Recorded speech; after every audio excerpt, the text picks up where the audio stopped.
Hello friends, मैं शशि पांडे अपने YouTube channel NCERT smarty में आप सभी का स्वागत करती हूं और आशा करती हूं कि आप सभी बहुत अच्छे होंगे। फ्रेंड्स, अगर चैनल पे नए हैं तो बेल आइकन प्रेस करके चैनल को सब्सक्राइब कर लीजिए। वीडियो अच्छी लगती है तो लाइक कीजिए, कमेंट कीजिए, अपने फ्रेंड के साथ शेयर कीजिए।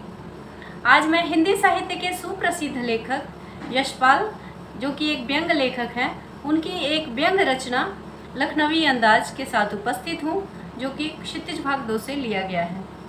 आज हम उसकी व्याख्या देखेंगे। इससे पहले हम ये जान लेते हैं कि इसमें लेखक ने क्या बताने का प्रयास किया है।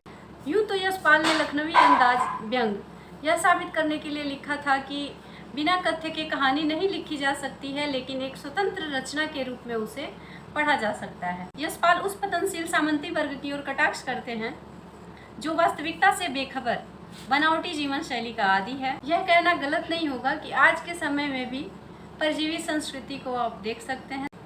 तो चलिए फ्रेंड्स, इसकी संपूर्ण व्याख्या देखते हैं। प्रस्तुत कहानी में लेखक बता रहा है कि अपनी नई कहानी के संबंध में सोचने व भीड़ से बचने के लिए सेकंड क्लास यानी द्वितीय श्रेणी का टिकट खरीदकर रेलगाड़ी के एक डिब्बे में चढ़ गया। उस डिब्बे में उन्होंने देखा कि लखनऊ के नवाब की तरह एक सभ्य एवं शिष्ट व्यक्ति पालथी मारकर पहले से ही बैठा हुआ था और उसने अपने सामने 2 ताजे खीरे रखे हुए थे। उस सज्जन के चेहरे पर लेखक को चिंता व असंतोष का भाव दिखाई देता है।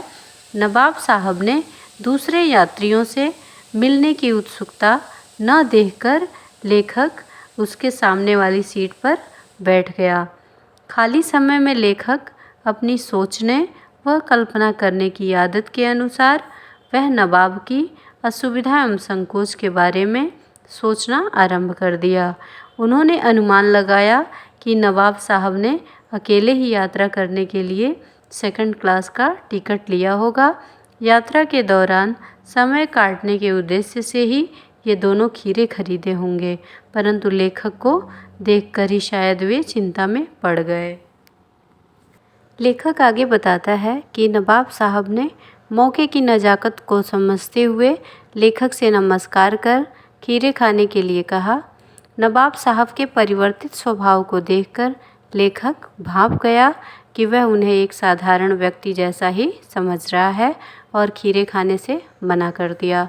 नवाब साहब ने खीरों को धोया, पोंछा और काट कर उनको रगड़ा। इसके बाद चाकू से छीलकर उन्हें फाँकों में काट दिया। फिर उनके ऊपर लाल मिर्च व जीरा मिला नमक छिड़क दिया। उन खीरों के रसास्वादन की कल्पना से नवाब साहब के मुंह में पानी आ रहा था। लेखक नवाब साहब को देखकर सोच रहा था कि नवाब वैसे तो मियाँ रईस बनने का दिखावा कर रहा है और आम लोगों की नज़रों को बचाकर खीरे खा रहा है। नवाब साहब ने एक बार फिर लेखक से खीरे खाने के लिए पूछा। जीरा मिला नमक व मिर्च लगे खीरे देखकर लेखक के मुंह में पानी भर आ रहा था, लेकिन आत्मसम्मान को बनाए रखने के लिए खाने की इच्छा नहीं है, वह कमज़ोर पेट होने का बहाना करते हुए मना कर दिया।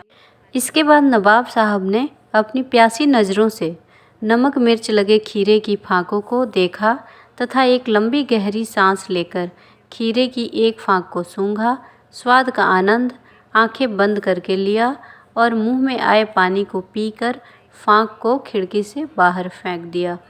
इस तरह उन्होंने सूंघ कर सभी फाँकों को खिड़की से बाहर फेंक दी। लेखक बताता है कि नवाब साहब खीरे की सभी फाँकों को सूंघकर खिड़की से बाहर फेंककर तौलिए से मुंह हाथ साफ कर लिए। इसके बाद बड़े गर्व से लेखक की ओर इस तरह देखा मानो वह खुद को खानदानी रईस बता रहा हो। अंत में नवाब साहब लेट गए और लेखक उसके खानदानी शिष्टता, कोमलता, स्वच्छता के बारे में सोचते हुए उसके सम्मान में अपना सिर झुका लिया। लेखक नवाब के द्वारा खीरे के इस्तेमाल के बारे में सोच रहा था कि क्या इस तरह सुगंध और स्वाद के सूक्ष्म, बढ़िया एवं अमूर्त तरीके से भूखा पेट तृप्त हो सकता है। उसी समय नवाब साहब ने पेट भर जाने के बाद आने वाली डकार जैसी ऊंचे डकारें ली तथा लेखक को बताया कि खीरा स्वादिष्ट होता है, परंतु आमाशय के लिए भारी होता है।